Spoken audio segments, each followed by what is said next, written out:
आज हम सीखेंगे कि चने को कैसे तवे पे फ्राई करके हम इसे टेस्टी बना सकते हैं। इसके लिए हमें चने ले लेना है। ये हरे चने हैं, इन्हें एक एक करके तोड़ लेना है।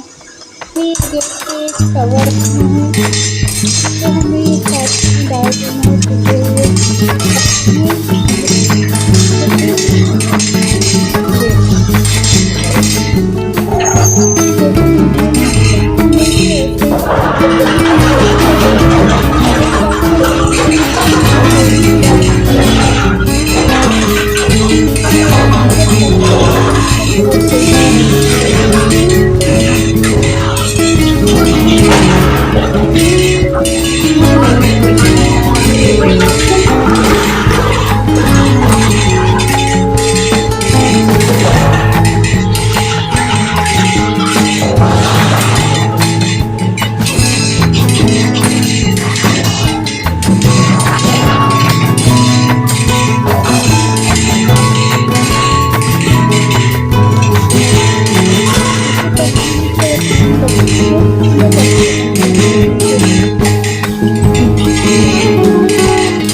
एक बार आप लोग भी इस तरह